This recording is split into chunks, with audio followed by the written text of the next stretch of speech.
إن الحمد لله نحمده ونستعينه ونستغفره ونعوذ بالله من شرور أنفسنا ومن سيئات أعمالنا من يهده الله فلا مضل له ومن يضلل فلا هادي له وأشهد أن لا إله إلا الله وحده لا شريك له وأشهد أن محمدا عبده ورسوله صلى الله تعالى عليه وعلى آله وصحبه وسلم تسليما كثيرا أما بعد فقد قال الإمام البخاري رحمه الله تعالى حدثنا عبد الله بن يوسف قال أخبرنا مالك عن صالح بن كيسان عن عروة بن الزبير عن عائشة أم المؤمنين رضي الله تعالى عنها قالت فرض الله الصلاة حين فرضها ركعتين في الحضر والسفر فأقرت صلاة السفر وزيد في صلاة الحضر। সম্মানিত দিনী ভাতৃমণ্ডলী, আল্লাহ রাব্বুল আলামিনের প্রশংসা এবং প্রিয় নবী সাল্লাল্লাহু আলাইহি সাল্লামের উপর সালাতু সালামের পরে জুমাবার 30শে রবিউল আউয়াল 1443 হিজরি মোতাবেক 5ই নভেম্বর 2021 আমাদের আলোচনা ধারাবাহিক সহিহুল বুখারীর সালাতের পর্ব নম্বর 2। প্রথম অধ্যায়ে বড় একটি হাদিস এসেছিল, যাতেই দীর্ঘ সময় লেগে যাওয়ায় পুরো অধ্যায়টা শেষ করা হয়নি। গত সপ্তাহে একটি হাদিস থেকে গেছে। কিতাবুস সালাত শুরু করে ইমাম বুখারী রাহিমাহুল্লাহ বলেছেন যে বাবুন কাইফা ফরিদাতুস সালাতু ফিল ইসরা, মেরাজের রাতে সালাত কিভাবে ফরজ হয়েছিল তাতে মেরাজের ঘটনার হাদিসটি বর্ণনা করা হয়েছে। আর তারপরে দ্বিতীয় হাদিসটি আজকে 350 নম্বর, সেখান থেকে শুরু করব। বর্ণনাকারী সাহাবিয়া উম্মুল মুমিনিন আয়েশা রাদিয়াল্লাহু তাআলা আনহা কালাত, তিনি বলছেন ফারাদাল্লাহুস সালাতা হিনা ফারাদাহা, মহান আল্লাহ সালাত ফরজ করেছেন যেই সময় ফারাদাহা রাকাতাইন, তখন দুই করে ফরজ করেছেন। প্রথম সালাত ফরজ হয়েছে 2 রাকাত করে, এবং মেরাজের আগে রাসূলুল্লাহ সাল্লাল্লাহু আলাইহি ওয়াসাল্লাম সালাত পড়তেন। এটা এমন একটা আলোচনা হয়তো আপনারা শোনেননি। যদি আপনাদেরকে জিজ্ঞাসা করা হয় যে মেরাজের আগে রাসূলুল্লাহ সাল্লাল্লাহু আলাইহি ওয়াসাল্লাম, মেরাজে 5 ওয়াক্ত সালাত ফরজ হলো, তো মেরাজের আগে কি সালাতের যে ইবাদত, যাতে কিয়াম আছে, রুকু আছে, সুজুদ আছে, বৈঠক আছে, পড়তেন রাসূলুল্লাহ সাল্লাল্লাহু আলাইহি ওয়াসাল্লাম সালাত না পড়তেন না? পড়তেন, জি হ্যাঁ, না এই পদ্ধতিতে পড়তেন। সালাতের পদ্ধতি আল্লাহ রাব্বুল আলামিন শিখেছেন, অবশ্যই সালাত পড়তেন, কিন্তু 5 ওয়াক্ত সালাত ছিল না। মেরাজে 5 ওয়াক্ত সালাত ফরজ হয়েছে। তার আগ পর্যন্ত কি ছিল? আম্বিয়া রাসূলগণ সবাই সালাত পড়েছেন। ওয়াউসানি বিস সালাতি ওয়াজ যাকাতি মা দুমতু হাইয়া, ঈসা আলাইহিস সালাম বলছেন। ইসমাঈল আলাইহিস সালাম সম্পর্কে আল্লাহ কোরআনে বলছেন ওয়া কানা ইয়া'মুরু আহলাহু বিস সালাতি ওয়াজ যাকাত। ইসমাঈল আলাইহিস সালামের নিজের পরিবারকে সালাত আর যাকাতের হুকুম দিতেন। নবী রাসূলগণ সালাত পড়তেন। আগের নবীদের সালাতের পদ্ধতি ভিন্ন ছিল হয়তো, কিন্তু রাসূলুল্লাহ সাল্লাল্লাহু আলাইহি ওয়াসাল্লাম এই তো পদ্ধতিতে সালাত পড়তেন, যাতে রুকু ছিল, সুজুদ ছিল, কিয়াম ছিল, সবই ছিল, এবং দোয়াও ছিল, তেলাওয়াতও ছিল। এই জন্য রাসূলুল্লাহ সাল্লাল্লাহু আলাইহি ওয়াসাল্লামের পিঠে যে উটের ভুঁড়ি চাপানো হয়েছিল সেটা সালাত অবস্থায়, কিন্তু জি, তো সেটা আগের ঘটনা। জি, তো রাসূলুল্লাহ সাল্লাল্লাহু আলাইহি ওয়াসাল্লাম সালাত পড়তেন, কিন্তু 2 ওয়াক্ত পড়তেন, 2 সময়, সকালে এবং সন্ধ্যায়। বেশ কিছু আয়াত কোরআনে কারিমে আছে যে আয়াতগুলিতে বলা হয়েছে ফাসাব্বিহ বিহামদি রাব্বিকা ক্বাবলা তুলুইশ শামসি ক্বাবলা গুরুবিহা, তোমার রবের তসবিহ বা প্রশংসা বিজড়িত তসবিহ করো, মানে গুণগান করো, স্মরণ করো তোমার রবকে ক্বাবলা তুলুইশ শামসের, সূর্য উদয় হওয়ার পূর্বে এবং সূর্য অস্তমিত হওয়ার পূর্বে, তার মানে সূর্য ওঠার আগে, ফজরে যেটা সময়, আর একটা হচ্ছে বিকেলবেলা আসরের এই সময়টা ক্বাবলা গুরুবিহা। এইভাবে বেশ কিছু আয়াত রয়েছে। হ্যাঁ, ওয়াসাব্বিহ বিল আশি ওয়াল ইবকার, সকাল সন্ধ্যা তসবিহ পাঠ করতে বলেছেন। তা তসবি নফল সালাত তো বলা হয়। তো প্রথম দিকে 2 ওয়াক্ত সালাত ছিল আর 2 রাকাত করেছিল, 2 রাকাত করেছিল। মেরাজের রাতে যখন সালাত ফরজ হলো 5 ওয়াক্ত, তখন কি করা হলো? সালাত 5 ওয়াক্ত যে মধ্যে 4 করা হলো, জোহরে, আসরে আর এশাতে, মাগরিব 3, আর ফজরটাকে ওইভাবে রাখা হলো। তো ওই মর্মে হাদিসটা এসছে এখানে। উরওয়া ইবনে জুবাইর রহমতুল্লাহ আলী, তিনি সাহাবীর ছেলে, তার ভাইও সাহাবী, তার মানে তাবেই হইলেও তিনি একবারে সাহাবীদের কাছাকাছি সময়ের, অসংখ্য সাহাবে কেরামকে পেয়েছেন। কিন্তু রাসূলুল্লাহ সাল্লাল্লাহু আলাইহি ওয়াসাল্লামের সাথে সাক্ষাৎ হয়নি। রাসূলুল্লাহ সাল্লাল্লাহু আলাইহি ওয়াসাল্লামের ইন্তেকাল হয়ে তার জন্মের আগে। তার বড় ভাই আব্দুল্লাহ বিন জুবাইর, বিখ্যাত সাহাবী। আব্দুল্লাহ বিন জুবাইর বিখ্যাত সাহাবী। কার ছেলে? তো জুবাইরের ছেলে, বাপের নাম মা আসমা বিনতে আবু বকর। আবু বকরের মেয়ে আসমা, যে বড় মেয়ে, তার ছেলে আবু বকর রাদিয়াল্লাহু তাআলা আনহুর নাতি আব্দুল্লাহ বিন জুবাইর। তাহলে আব্দুল্লাহ বিন জুবাইর যদি কার নাতি হয়? আবু বকরের নাতি। তো উরওয়াকে, ওরও নাতি। হ্যাঁ, তো জুবাইরের দুটোই ছেলে, আব্দুল্লাহ আর উরওয়া। কিন্তু আব্দুল্লাহ সাহাবী, আব্দুল্লাহ বিন জুবাইর সাহাবী, খলিফা হিসেবে মক্কায় কয়েক বছর খলিফা ছিলেন। তারপরে উমাইয়া লোকেরা যারা শাসন করত দামেস্ক, শাম দেশ থেকে, তারা তাকে শহীদ করলো এবং তার কাছ থেকে খিলাফত কেড়ে নিল। এক লম্বা ইতিহাস আছে, সেদিকে যাওয়ার প্রয়োজন নেই। কিন্তু এতটা জানার প্রয়োজন যে আব্দুল্লাহ বিন জুবাইর সাহাবী আর তার ভাই উরওয়া তিনি সাহাবী নন, তিনি সোহবত পাননি।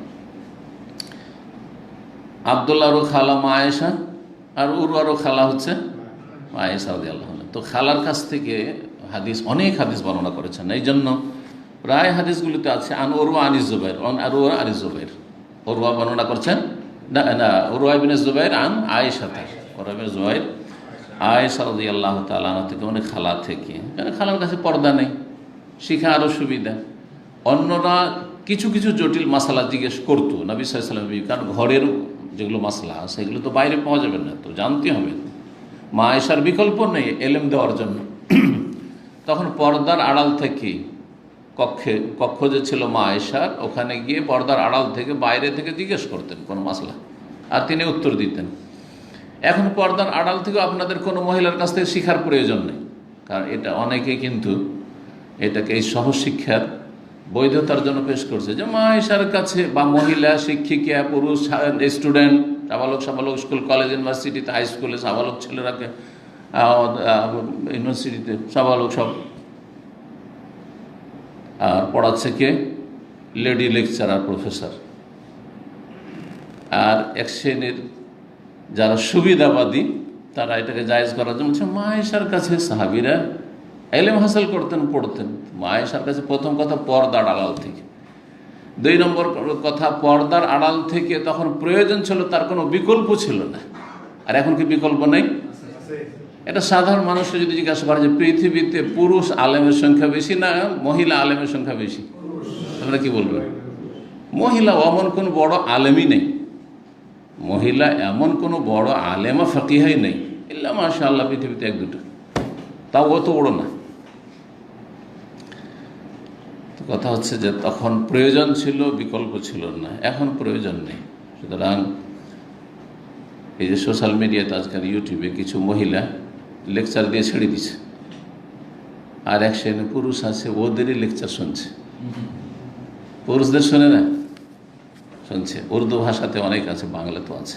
বাংলাতে দেখছে না কিছু বেদাতি মহিলা আছে, কমি মাদ্রাসা পড়া, আর জাল জাল হাদিস বয়ান করে, হ্যাঁ, নামাজের ফজিলত বয়ান করছে, গুরুত্ব বয়ান করছে, আর খুব শুনছে মানুষ। মনে করছেন যে বোরখা পরে আছে, মুখটুক ঢেকে আছে, ওই চোখটা শুধু খোলা আছে, অসুবিধাটা কি? আরে ওর আওয়াজে যে ফেতনা আছে, মহিলার আওয়াজে যে ফেতনা আছে। হ্যাঁ, বিকল্প নেই, এমন আল্লাহ না করে কোনো যুগে আসে, আর আসবেও না। হ্যাঁ, ইনশাআল্লাহ। পুরুষ আলেম কাউকে পাচ্ছে না, আর আপনাকে এলেম শিখতে হবে, ফতোয়া নিতে হবে, তাহলে মহিলা আলেমার কাছে ফতোয়া নেবেন। মহিলা ছাড়া আপনার এলাকায় কোনো আলেমা না থাকে তাহলে ঠিক আছে।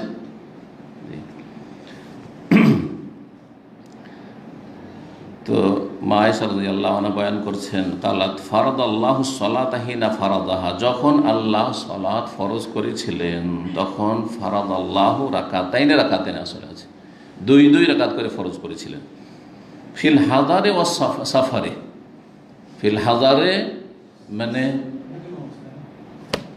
আবাসে হোক, নিজের নিজ বাড়িতে হোক, নিজ গ্রামে নিজ শহরে, আর সাফারে সফরে হোক, প্রবাসে।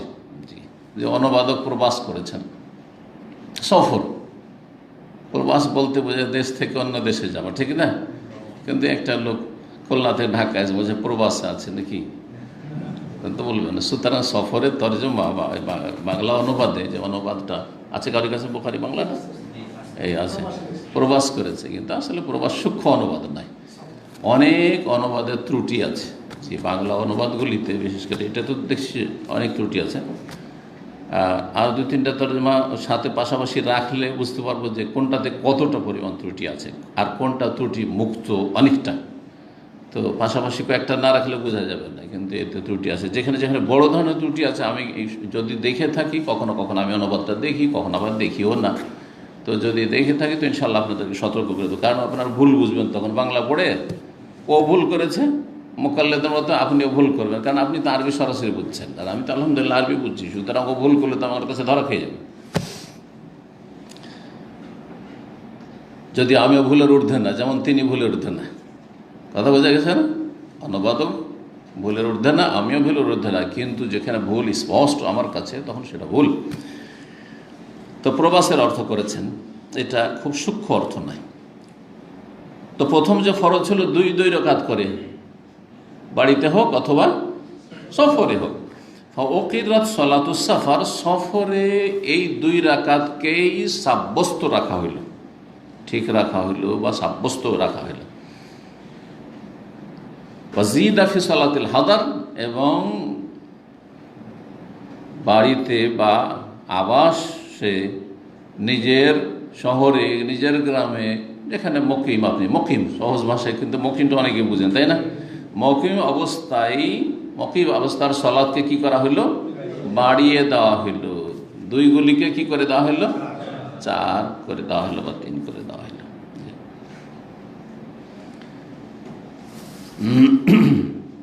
কিন্তু মেরাজের পরে, মেরাজে 5 ওয়াক্ত সলাৎ ফরজ হয়েছে, 17 রাকাত ফরজ হয়েছে, 17 রাকাত ফরজ হয়েছে। কারণ তার পরের দিন, যেই রাতে মেরাজ হলো, সকালেই জিবরাইল আলাইহিস সালাম চলে এসেছেন মক্কাতুল মুকাররমা, আর 2 দিন অবস্থান করেছেন। সহিহ হাদিস, প্রথম দিন আউয়াল ওয়াক্তে পড়িয়েছেন, দ্বিতীয় দিন আখির ওয়াক্তে 5 পড়িয়েছেন, তখন তো 17 রাকাত পড়িয়েছেন।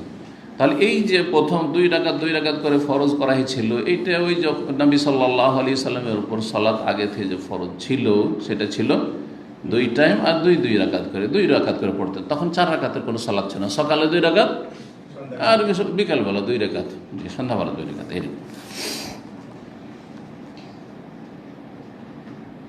দ্বিতীয় অধ্যায় বলছেন বাবু ওজুবে সলাত ফি সিয়াব। এই অধ্যায় হচ্ছে সালাত আদায় করা ফরজ কাপড় পরিধান করে। ফি সিয়াব মানে কাপড় পরিধান করে, কাপড় শরীরে থাকা অবস্থায়, বস্ত্রহীন হয়ে নয়, শরীর সতর ঢাকলো না আর সালাত আদায় করলো, অথচ কাপড় আছে, হবে না এইভাবে সালাত। তো কাপড় পরিধান করে সালাত আদায় করা ফরজ। ওয়াজিব মানে ফরজ, ওয়াজিব আর ফরজে কোনো পার্থক্য নেই, শুধু ফিকহ হানাফিতে পার্থক্য করেছে, সেটা শুধু ফিকহের পরিভাষা তাদের। দুটোই আবশ্যক, ওয়াজিব মানে আবশ্যক আর ফরজ মানে আবশ্যক, কিন্তু তারা একটু পার্থক্য করেছে। ফরজ নাসে কোরআনী, কোরআনের দলিল দ্বারা যদি কোনো কিছু স্পষ্ট হয় তাহলে সেটা ফরজ বলবো, আর যদি হাদিস দিয়ে হয় তাহলে এটাকে ওয়াজিব বলবো। যেমন একটা উদাহরণ বলছি, যে সালাতের ভিতরে কোরআনের কিছু অংশ পড়া ফরজ, কিছু অংশ পড়া ফরজ। হানাফি মাযহাবে যে কোনো সালাতের প্রত্যেক রাকাতে কোরআনের কিছু অংশ, কমপক্ষে 3টি আয়াত, ছোট আয়াত হলে আর বড় আয়াত হলে 1টি আয়াত পড়া হানফি মাযহাব ফরজ, আর সূরা ফাতিহা পড়া ইমামের জন্য আর একাকী নামাজের জন্য ওয়াজিব, ফরজ না। কেন বলছে? কোরআনে কারীম আছে ফাকরাউ মা তায়াসসারা মিনাল কোরআন, কোরআন থেকে যথাসাধ্য পড়ো। সুতরাং কোরআন পড়তে হবে সালাতের ভিতরে, এটা হচ্ছে কোরআন দ্বারা সাব্যস্ত, সুতরাং ফরজ। তার মানে কেউ যদি হানাফি মাযহাবে প্রত্যেকের রাকাতে আর রহমান আল্লামাল কোরআন খালাকাল ইনসান আল্লাহু আকবার সূরা ফাতিহা পড়লই না, ইমামও পড়লো না, ধরে আর একাও পড়লো না, মুক্তাদির জন্য তো নিষেধ ওদের মাযহাবে। নামাজি কয় রকম? 3 রকম। মুক্তাদির জন্য হানাফি মাযহাবে সূরা ফাতিহা পড়া নিষেধ। সূরা ফাতিহা নিষেধ, তাহলে তো অন্য তো আরও চলবে, ঠিক না? বাকি থাকলো কয়জন মুসাল্লি? 2 শ্রেণীর। এক হচ্ছে একাকী নামাজ পড়ছেন আপনি, একা একা, তাহলে হানাফি মাযহাবে ফরজ হচ্ছে যার উপর নির্ভরশীল সালাত শুদ্ধ হওয়া, সেটা হচ্ছে একটা বড় আয়াত পড়ে নেন, না হলে 3টি আয়াত পড়ে নেন, ছোট আয়াত, তাহলে সালাত তার ফরজ আদায় হয়ে যাবে, তার মানে হয়ে যাবে। আচ্ছা, তো সূরা ফাতিহা ইমামের জন্য আর মুক্তাদির জন্য বলছে ওয়াজিব, পড়লে পূর্ণ সালাত হবে, আর না হলে নাকিস অসম্পূর্ণ সালাত হবে, কিন্তু হয়ে যাবে। ইমাম মুক্তাদি সবার সালাত হয়ে যাবে। যদি আপনাদের ইমাম সাহেব হানাফি মসজিদে যদি দেখেন যে সূরা ফাতিহা পড়ল না, আস্তে করে বিসমিল্লাহ, কারণ হানাফি মাযহাব আস্তে পড়তে, আস্তে পড়াটা অবশ্য শক্তিশালী, জোরে পড়া বিসমিল্লাহ জোরে পড়তে হবে, এটা কোন মাযহাব? শাফি মাযহাব। বাকি সবগুলি মাযহাবে আস্তে পড়তে হবে বিসমিল্লাহ। আর এইটাই বেশি শক্তিশালী, এটাই বেশি শক্তিশালী, বিসমিল্লাহ আস্তে পড়বেন। তারপরে সূরা ফাতিহা পড়লো না, ছোট্ট কিছু আয়াত পড়লো, ছোট যেমন পড়লাম আর কি, আয়াত পড়লো মোট কথা, তাহলে সালাতের ফরজ আদায় হয়ে গেল হানফি মাযহাবে, ওয়াজিব আদায় হলো না। তো ওয়াজিব ছাড়লে কি হয়? বলছে নামাজটা নষ্ট হবে না, কি হবে? নামাজটা দুর্বল হবে, অসম্পূর্ণ হবে। বাকি অন্যদের কাছে ইমামের জন্য, একাকী মুসল্লির জন্য, এই 2 শ্রেণীর মানুষের জন্য ফরজ রুকুন সালাত হবে না, সালাত হবে না, সালাত হবে না। বাকি মুক্তাদির জন্য একদল বলছে যে রুকুন, তারও জন্য মুক্তাদিও যদি সূরা ফাতিহা না পড়ে সালাত হবে না। আর একদল বলছেন যে যখন শুনবে তখন শুনে নেওয়াটাই পড়ার বিকল্প, সুতরাং হয়ে যাবে। আর যদি না শুনে, দূরে আছে শুনছে না, অথবা জোহরে শুনছে না, আসরে শুনছে না, মাগরিবের 3য় রাকাতে শুনছে না, এশার 3য় 4র্থ রাকাত শুনছে না, 6 রাকাত মাত্র শুনে, 17-র মধ্যে কয় রাকাতে শুনে? 6 রাকাতে। বাকি 11 রাকাতে ইমামের পিছনে যদি সূরা ফাতিহা না পড়ে, তাহলে একদল হাম্বলীদের কাছে এবং অন্যদের কাছে, এদের কাছে সালাত হয়ে যাবে।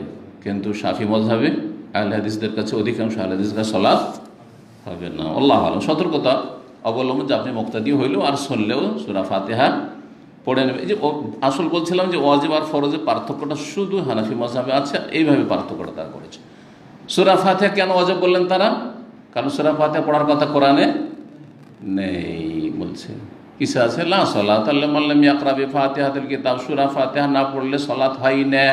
ওনারা বলছেন হয় না, লা সালাতা কামিলাতান, ইমামের পূর্ণ হয় না, যেই সালাতে সূরা ফাতিহা পড়লো না আর একাকী লোকে পূর্ণ হইল না। আর মুক্তাদির জন্য তো নিষেধ, বোঝা গেছে? এই করেছে। কিন্তু ওয়াজিব আর ফরজে কোনো পার্থক্য নেই, ভালো করে রাখবেন, মনে রাখবেন। চলেন, তো সালাতে কাপড় পরিধান করা ফরজ, এই ফরজের নাম রুকুন না শর্ত না ওয়াজিবাত? সালাতের ক্ষেত্রে কিছু আছে শুরুতুস সালাহ, সালাতের শর্তাবলী, কিছু আছে আরকানুস সালাহ, সালাতের একবারে পিলার, খুঁটি, আর কিছু আছে ওয়াজিবাতুস সালাহ, সালাতের ওয়াজিব সমূহ, আর কিছু আছে সুনানুস সালাহ, সালাতের সুন্নাত সমূহ। কয় রকম হইল? 4 রকম। এই বিষয়গুলো সম্পর্কে কার পড়া আছে বা জানা আছে? একটু হাত তুলেন তো। সবগুলি জানা আছে? আচ্ছা, তো রুকুন কয়টি? রুকুন ফরজ, রুকুনের অপর নাম ফরজ কয়টি? 14টি, মাশাআল্লাহ। ওয়াজিবাত কয়টি? 8টি। শর্ত কয়টি? আহসান, মাশাআল্লাহ। সুন্নাত কয়টি? অনেক। সুন্নাত গণনায় নেই। সুন্নাত যদি সালাতে পুরোপুরি আদায় করে তো সওয়াব পূর্ণ হবে, আর যদি না করে তো যত সুন্নত ছাড়বে তত নেকি কমবে। কিন্তু ওই ধরনের বড় ধরনের অন্যায় করলো না, ইচ্ছা করে, বিরোধিতা উদ্দেশ্য নাই, কিন্তু কখনো ছুটে গেল অথবা জানা নেই ছেড়ে দিয়েছে ইত্যাদি। ধরেন কেউ রাফায় দেন যে সুন্নাত এটা জানেই না, আমিন জোরে বলা সুন্নাত এটা জানেই না, বুকে হাত বাঁধা সুন্নাত এটা জানেই না। অনেকে আছে মনে করে যে এর বিপরীত এই সুন্নাত, তাই না? এই সুন্নাতগুলি ছাড়ে তার। এই শর্ত কোনগুলিকে বলে? মাশাআল্লাহ, সালাত শুরু করার আগেই যেগুলো করা ফরজ সেগুলোর নাম শর্ত। শর্তগুলিও ফরজ, আর রুকনগুলিও ফরজ, আর ওয়াজিবাতগুলিও ফরজ। এই তিন রকম সবগুলি ফরজ, কিন্তু শর্তগুলি সালাত শুরু করার আগেই করতে হবে। আর রুকনগুলি এমন ফরজ যে কোনো একটি যদি ছুটে যায়, ছেড়ে দেয়, তাহলে সেটা গোটা সালাত হলে সালাতটাই বাতিল হয়ে যাবে। আর যদি ওই রাকাতের সাথে সংশ্লিষ্ট হয় তো সেই রাকাতটি মাইনাস বাতিল হয়ে যাবে। যেমন রুকু করেনি কেউ, দুটো সেজদা করতে হবে, সেজদাই করেনি অথবা একটা সেজদা করেনি, তাহলে কি হবে? ওই রাকাতটা, যেহেতু প্রত্যেক রাকাতে দুটা সেজদা আছে, ওই রাকাতটা বাতিল, গোটা নামাজটা বাতিল হবে না। তাকবীরে তাহরিমেই দেয়নি, আল্লাহু আকবার বলেইনি, তাহলে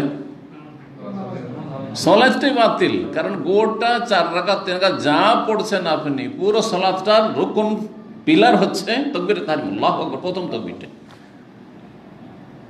সালাম পড়েনি, আসসালামু আলাইকুম রহমতুল্লাহ, সালামই দেই করেনি, ঘুমিয়ে থেকে গেছে, সবারই সালাত হয়ে গেছে, আর সালাম টালাম ফিরেনি, সালাত হবে? হবে না, কারণ সালামটা গোটা সালাতের রুকন। এটা এবার বুঝতে পেরেছেন? রুকন যদি ভুলেও যায় তবুও সালাত হবে না, ভুলুক আর ইচ্ছা করে ছাড়ুক, সালাত হবে না, যদি সেটা আদায় করার আর কোনো সুযোগ না থাকে। আর সেটা সিজদা সহ দিয়ে ঘাটতিও পূরণ হবে না, তো সুতরাং সিজদা সহ করে লাভও নাই, ঘাটতি পূরণ হইলে না করবে। ঠিক আছে? ওয়াজিবাত যে 8টি, তার কোনো একটি যদি ছুটে যায় ভুলবশত বা মাসলা না জানা বশত, তাহলে সালাত হয়ে যাবে, কিন্তু ত্রুটিপূর্ণ হবে। সেই জন্য এই ত্রুটিটা সুন্নতের মতো হালকা ত্রুটি নয়, একটু বড় ত্রুটি। সেই জন্য ঘাটতি পূরণ করতে হবে কি দিয়ে? সেজদা সহ দিয়ে, সেজদায় সহ দিয়ে। আর যদি ইচ্ছা করে ছেড়ে দেয়, ইচ্ছা করে তাড়াহুড়া আছে, প্রথম আত্মাহাত পড়লই না, 4 রাকাত আসরের সালাত পড়ে বলছে একটু তাড়া আছে, আত্মাহাত পড়বো না, একটানা 4 রাকাত পড়ে নিল, অথচ মনে আছে ওর, তাহলে সালাত হবে না, কারণ ইচ্ছা করে ওয়াজিব ছেড়ে দিচ্ছে, ওয়াজিবাতুস সালাত ছেড়ে দিচ্ছে। সুন্নাত যদি ইচ্ছা করে ছেড়ে দেয়, হ্যাঁ, তাহলে সালাত হয়ে যাবে, কিন্তু নেকি কমবে। তো এই বিষয়গুলি অত্যন্ত গুরুত্বপূর্ণ, এই একটা নলেজ থাকতে হবে। শর্তগুলি বললাম যে সালাতের আগে, বাকি রুকুন, ফরজ, ওয়াজিবাত 14টি, 8টি প্লাস সুন্নাত সবগুলি সালাতের ভিতরে।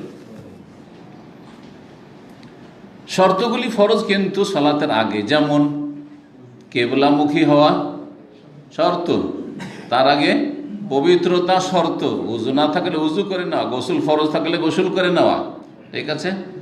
লজ্জা স্থান ঢাকা শর্ত, তাহলে আগে কাপড় পরিধান করতে হবে, আল্লাহু আকবার, তারপরে কাপড় পরছেন, হবে? সালাতের ভিতরে নয়। কেবলামুখী, আগে আল্লাহু আকবার দিয়ে দিয়েছেন এইদিকে মুখ করে, আর তারপরে কেবলামুখী হচ্ছেন, হবে? আগে কেবলামুখী হইতে হবে। এগুলো হচ্ছে কি শর্ত। সাতরুল আওরা, লজ্জা স্থান আবৃত করা, এটা হচ্ছে শর্ত, ফরজ। তো এটা হচ্ছে সাতরুল আওরা ফরজ, কাপড় পরিধান করে সালাত আদায় করতে, অর্থাৎ সাতরুল আওরা শর্ত ফরজ, শর্ত ফরজ। দলিল কোরআনে কারীমের আয়াত এবং অনেক হাদিস রয়েছে মর্মে, আজকের হাদিসগুলো প্রায় এই মর্মে আসবে। কওলিল্লাহ তাআলা, মহান আল্লাহর এই বাণীর তাফসীর, আসলে যেখানে কওলিল্লাহ তাআলা এসছে, ওয়া তাফসীর কওলিল্লাহ তাআলা, মহান আল্লাহর কথার তাফসীর। খুযু যিনাতাকুম ইনদা কুল্লি মসজিদ, সূরা আরাফের আগের 31 আল্লাহ বলেছেন, ইয়া বনি আদম, হে আদম সন্তানরা, খুযু যিনাতাকুম, তোমাদের সাজসজ্জা গ্রহণ করো, মানে তোমাদের পোশাক গ্রহণ করো। যেটা জরুরি পোশাক মানুষের জন্য সেটা হচ্ছে শরীরে কাপড় পরিধান করা। এর চাইতে বড় জিনাত আর কিছু হইতে পারে না। একজন মানুষ বিবস্ত্র দেখেন, উলঙ্গ দেখেন, আর ওকে কাপড় পরিয়ে দেন। বিবস্ত্র মনে করছেন যে সাদা চামড়ার লোক, ওকে যদি উলঙ্গ করে তা হয়তো দেখতে সুন্দর লাগবে। আমি খুব সহজে বোঝাচ্ছি। আপনি মোজা পায়ে দিয়ে ছবি করবেন, আপনার পায়ের আর খালি পায়ে ছবি করবেন, কোন পাটা দেখতে ভালো লাগবে? এইটা যদি আমি নামিয়ে দিয়ে ছবি করি আর এটা পরে, কোনটা বেশি ভালো লাগে? তাহলে কাপড়ে জিনত আছে, আর কত উদাহরণ লাগবে। তো এই জন্য কোরআনে কেন আল্লাহ রাব্বুল কাপড়কে কি বলেছেন? জিনত বলেছেন, কাপড় সাজ। আর ইসলামে কাপড়ের বেশ কিছু নীতিমালা আছে, সেই কায়দা কানুনগুলি ঠিক রাখতে হবে। ঢিলা পোশাক হইতে হবে, আর তারপরে লজ্জাস্থান ঢাকে এমন পোশাক হইতে হবে, এত পাতলা নয় যাতে বাইরে থেকে ভিতরে দেখা যায়, এত টাইট নয় যাতে আপনার সব উঁচা নিচা বোঝাও যাচ্ছে, আর তারপরে ইবাদত বন্দেগীতে সলাতে রুকু সিজদাতে উঠতে বসতে কষ্টও হচ্ছে, খুশু নষ্ট হচ্ছে, এরকম জায়েজ নাই ইত্যাদি। বাকি বিশেষ নামের পোশাক সুন্নতি পোশাক, পাঞ্জাবি মানে সুন্নতি পোশাক, জুব্বা মানে সুন্নতি পোশাক না, এগুলো ভুল কথা। এগুলো আমাদের দেশের বেদাতি আলেম সমাজের কথা। কিন্তু পোশাকের ক্ষেত্রে ইসলামের যে নীতিমালাগুলি আছে সেগুলিকে সামনে রেখে পোশাক তৈরি করা, এটা হচ্ছে ইসলামী পোশাক। এটা হচ্ছে ইসলামী পোশাক। কেউ যদি বলে শুধু এটা ইসলামী পোশাক, না, বলবো যে এটা ইসলামী পোশাক না, এটা একটা সাজ, অতিরিক্ত সাজ। আর ওদের পোশাক আমাকে ভালো লাগে, সেজন্য আমি পরি। কথা বোঝা গেছে? জি। আমাদের দেশীয় পোশাক টুপি, দেশের টুপি ভালো লাগে, টুপি পরে, ভালো মানুষেরা টুপি পরে সাধারণত, ঠিক না? সুতরাং টুপির বিরোধিতা করাও ভুল। এক শ্রেণীর লোকেরা চরম পন্থা অবলম্বন করে টুপির বিরোধিতা করতে গিয়ে, হ্যাঁ, তেমনি আর এক শ্রেণীর লোকেরা চরম পন্থা অবলম্বন করে টুপি মাথায় দিতে গিয়ে। যদি মসজিদে কেউ বিনা টুপিতে ঢুকে যায়, সালাত শুরু করে দেয়, ওর মাথাতে একটা খেজুর পাতার টুপি দিয়ে দিবে, এরকম ঘটে থাকে। দেশে করে না? জানি না এখনকার অবস্থা, অনেকদিন দেখিনি, কিন্তু একসময় এরকম অনেকগুলি টুপি রাখা থাকতো। ছোট 13 বছর বয়স, তখন আমি টুপি নিয়ে খেলা করেছি, মাদ্রাসায় পড়েছি 12-13, এইরকম বয়স, তখন তো খেলার একটু ই থাকে। তো একদিন মাদ্রাসাতে সুন্দর মসজিদ, মার্বেল বিছানো আছে মাদ্রাসার মসজিদে, আমি ওই টুপিগুলোকে সবকে লাইন করেছি, যেমন রেল লাইনের বগি থাকে। হঠাৎ করে একটা টিচার ওখান দিয়ে যাচ্ছিলাম, আমাকে দেখে নিয়েছে, তখন বলছে, কি তুমি কি করছো? লজ্জা পেয়ে গেছি আমি, জানি তো আমি কাজটা তাহলে ভুলই করছি। তো সুবহানাল্লাহ। জি, মানুষ যে বাচ্চা থাকলে বাচ্চা মনটা থাকে, এটা সবারই, এটা শুধু আজকালকার বাচ্চারা নয় যে দুষ্টামি করেছে। অনেক বাপারা বলে আমার ছেলে খুব দুষ্টামি করেছে, অনেক মায়ের বলে আমার ছেলে খুব দুষ্টামি করেছে। আরে তুমিও দুষ্টামি করেছো, ঠিক আছে, তুমিও খেলাধুলা করেছো, কিন্তু খেলাধুলার ধরনটা পাল্টে গেছে। এখন আপনার কম্পিউটারে খেলছে, মোবাইলে খেলছে, তখন কম্পিউটার মোবাইল ছিল না, সেই জন্য রাস্তাঘাটে ওই গুলি খেলতে, তো ওই আরও কিছু খেলতে, আর খেলা দেখতে দেখতে, আরে কত ছেলে মাদ্রাসা স্কুল আমাদের সাথে যেত, আমবাগানে গিয়ে খেলা দেখতে হলো, গুলি খেলা দেখতে হলো, ওইতে থেকেই গেল না, চোখের সামনে দেখা গেল। যাই হোক, কথা লম্বা করে লাভ নেই, আসল বিষয়টি ফিরে আসি। সালাত পড়তে হবে কিসে? কাপড়ে। আল্লাহ রাব্বুল বলছেন, খুযু যিনাতাকুম, তোমাদের সাজসজ্জা গ্রহণ করো, মানে পোশাক গ্রহণ করো, ইনদা কুল্লি মসজিদ, প্রত্যেক সালাতের সময়। ইনদা কুল্লি, এখানে মসজিদ বলতে সালাতের সময়, কারণ মসজিদের সাথে সালাতের ঘনিষ্ঠ সম্পর্ক রয়েছে। আর ফরজ সালাতগুলি পুরুষদেরকে মসজিদে গিয়ে পড়তে হবে। তারপরে মহিলাদের যে সালাতের জায়গা, ওইটাও সিজদার জায়গা। মসজিদ মানে সালাত সিজদার জায়গা, কিন্তু মসজিদ মানে সিজদার জায়গা। জি, তো সেটাও শাব্দিক অর্থে মসজিদ, যদিও পারিভাষিক অর্থে বাসায় যে জায়গা, জায়নামাজ আছে, নামাজ পড়ার জায়গা আছে, সেটা মসজিদ নয়, মুসাল্লা, সালাত পড়ার জায়গা। এই জন্য জায়নামাজকে ফার্সিতে জায়নামাজ, আর ওটাকে আমরা কি বলি আমাদের দেশে? মুসাল্লা বলে থাকি। আপনারা কি বলেন? জায়নামাজ বলেন না মুসাল্লা বলেন? এখন মুসাল্লাটা অনেকে শিখেছে। মুসাল্লা মানে জায়নামাজ, যা মানে জায়গা, নামাজ মানে নামাজ, নামাজের জায়গা, আর মুসাল্লার মানে হচ্ছে নামাজের জায়গা। কথা বোঝা গেছে? জায়ে নামাজ, যা মানে জায়গা, আর নামাজ মানে নামাজ, এটা হচ্ছে ফার্সি শব্দ। তো আমাদের ফার্সির এত প্রভাব হয়েছে যে অ্যাডভোকেটকে উকিল, আর তারপরে জজকে হাকিম, এগুলো আমরা শুনেছি। এখন একটু বলাটা কমে গেছে, ইংরেজির প্রভাব পড়তে শুরু হয়েছে। অমান সাল্লাহ মুলতাহিফান ফি সবিন ওয়াহিদ, আর বলছেন ইমাম বুখারী রাহিমাহুল্লাহ, কেউ যদি একটি কাপড়, শুধু একটি কাপড় শরীরে জড়িয়ে সালাত আদায় করে, আর কোনো কাপড় নেই ভিতরে, শুধু একটা কাপড়, তাহলে চলবে কি না? চলবে। ওয়ায়ুযকারু আন সালামাত ইবনে আল আকওয়া, আর উল্লেখ করা হয়েছে সালামা ইবনে আকওয়া সাহাবী রাদিয়াল্লাহু তাআলা আনহু থেকে একটি হাদিস, আন্না নবী সাল্লাল্লাহু আলাইহি ওয়াসাল্লাম নবী সাল্লাল্লাহু আলাইহি ওয়াসাল্লাম বলেছেন, ইয়াজুররুহু ওয়ালাউ বিশাওকা, আটকিয়ে নেবে কাপড় একটি যদি থাকে তো আটকিয়ে নেবে, ওয়ালাউ বিশাওকা, যদিও কাঁটা দিয়ে হোক না কেন, কাঁটা দিয়ে। তখনকার যুগে কাঁটা ছিল, এখন পিন হয়েছে, বোতাম নেই, কাপড় আছে আর আটকাতে হবে লজ্জাস্থান ঢাকার জন্য, তো পিন, হ্যাঁ, সেফটি পিন। জি, এই হাদিসটি, এই যে অংশটুকু সালামা ইবনে আকওয়া রাদিয়াল্লাহু তাআলা বর্ণিত, আবু দাউদে আছে, ইবনে খুজাইমা আছে, ইবনে হিব্বানে আছে। ইমাম বুখারী রাহিমাহুল্লাহ এই হাদিস বিনা সনদে নিয়ে এসেছেন, আর বলছেন ফিস ইসনাদিহি নাযারুন, এর সনদে সূত্রে আপত্তি আছে, মানে দুর্বল বলা হয়েছে। এটাকে কি বলা হয়েছে?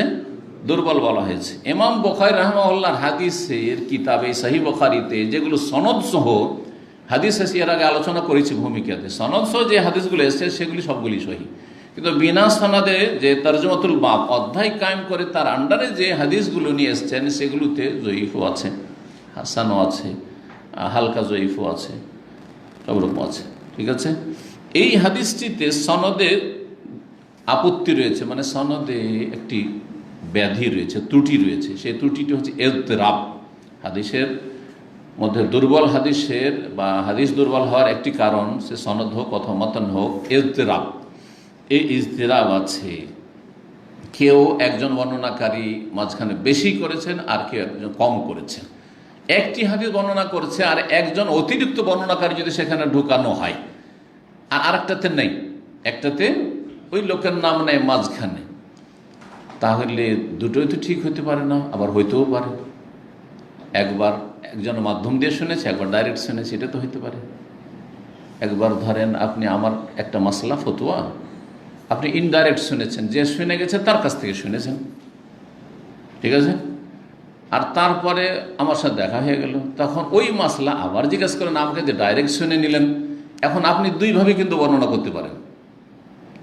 এই মাসলা বর্ণনা করতে গিয়ে সনদ, যে আমি ডাইরেক্ট শেখের কাছে শুনেছি, এটাও বলতে পারেন, আবার বলতে পারেন যে আমি অমুকের কাছে শুনেছি আর অমুক শেখের কাছে শুনেছি।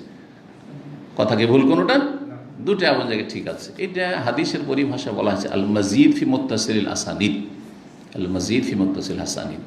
তো এই সমস্যার কারণে হাদিসটি সম্পর্কে আপত্তি আছে বলেছেন, কিন্তু হাদিসের বিষয়বস্তু সহি। সনদের সমস্যা আছে কিন্তু হাদিসের বিষয়বস্তু স্বীকৃত। সেটা হচ্ছে যে কাপড় যদি ছোট থাকে, এত বড় কাপড় নয় যে জড়িয়ে নিয়ে সব লজ্জাস্থান ঢেকে যাবে আর খুলে পড়বে না, এমন ছোট কাপড় মোটামুটি যে গোটা শরীরটা একটা কাপড়ে ঢেকে যাবে, কিন্তু ওকে যদি আপনি বোতাম দিয়ে আটকে না দেন তাহলে যখন রুকু সিজদা যাবেন তখন খুলে যাবে লজ্জাস্থান, সামনের দিকটা মতো পিছন দিক দিয়ে খুলে যাবে। তাহলে কি করতে হবে? তখন এই হাদিস আমল ইয়াজুররুহু ওয়ালাউ বিশাওকা, কিছুই নেই আর কাপড়টা আটকাতে হবে, না হলে যখন রুকু সিজদা যাবেন তখন খুলে যাবে। তাহলে কি করতে হবে? কাঁটা দিয়েও আটকে নিতে হবে। দেখছেন কিছু লোকের আজকাল কিন্তু উমরা করতে গিয়ে উমরার কাপড়কে আটকে নিছে পিন দিয়ে, এটা ঠিক নয়। কিন্তু বেশ কিছু আরবরা এই অজ্ঞতার কারণে এরকম কাজ করেছে। তাহলে তো সেলাই করা কাপড়ই হল। যদি আপনি আটকে নিলেন, শুধু সেলাই দিলেন না, কিন্তু পিন দেওয়া আছে পুরো, এতে পিন দেওয়ার, বোতাম দেওয়ার, সেলাই দেওয়ার, কোন পার্থক্যটা হয়ে গেল? না, ঠিক নয়।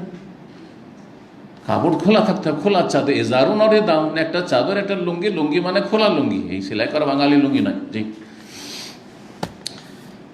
তো বিষয়বস্তু সহি। বলছেন ওমান সাল্লাহ ফি সাওবিল্লাযী ইউজামিউ ফি, আর একটি মাসলা, কেউ যদি এমন কাপড়ে সালাত আদায় করে আল্লাযী ইউজামিউ ফিহি, যাতে সে সহবাস করেছে, মানে সহবাস অবস্থায় সেই কাপড়টি শরীরে ছিল, মালাম ইয়ারা ফিহা আযান, কিন্তু তাতে কোনো অপবিত্রতা দেখছে না, এমন কিছু অপবিত্র দেখছেন না, কিছু মজি লাগেনি, মজি না পাক। মানি নিয়ে ইখতিলাফ রয়েছে, একদল বলছেন মানি না পাক বীর্য, আরেকদল বলছেন না পাক নয়। তো যদি নাপাক বলে বিশ্বাস করে এই ফিকহের মাসলার ক্ষেত্রে তাহলে নাপাক, আর যদি পাকও হয় তারপরও সেটি নোংরা, আজা মানে কষ্টদায়ক নোংরা। যেমন কাশ পোটা, এর আগে বলেছি যে কমপক্ষে মানি বীর্য হচ্ছে মানুষের পোটা কাশের মতো। কাশ ভিতরে আছে, মানুষ ভিতরে দিয়ে কাশি হচ্ছে গিলে ফেলছে, সেটা আলাদা কথা, কিন্তু নিজের কাশ নিজেই হাতে নিয়ে গিলতে পারবে না, চেটে খেতে পারবে না, কারণ অরুচিকর নোংরা, তাই না? তো যতক্ষণ পর্যন্ত তাতে কোনো নাপাকির না দেখছে, যেই কাপড়ে সহবাস করেছে ওই কাপড়ে সলাতে চলে গেল বা সলাৎ পড়লো, অসুবিধা আছে কি? কোনো অসুবিধা নেই, জায়েজ। জি, দিন খুব সহজ, এমন নয় যে এই সহবাস করেছে সুতরাং এই কাপড়ে সলাৎ আদায় করা যাবে না, এই কাপড় নিয়ে আল্লাহর সামনে দাঁড়ানো যাবে না, এই কাপড় নিয়ে মসজিদে যাওয়া যাবে না, এমন কোনো শরীয়ত নাই। ও আমার নবী সাল্লাল্লাহু আলাইহি ওয়াসাল্লাম আল্লাহ ইয়াতুফু বিল বাইত অরিয়ান, আর নবী সাল্লাল্লাহু আলাইহি ওয়াসাল্লাম এই নির্দেশ দিয়েছেন যে বাইতুল্লাহর তওয়াফ যেন বিবস্ত্র হয়ে উলঙ্গ হয়ে কেউ না করে। কেন এই কথা বলেছিলেন?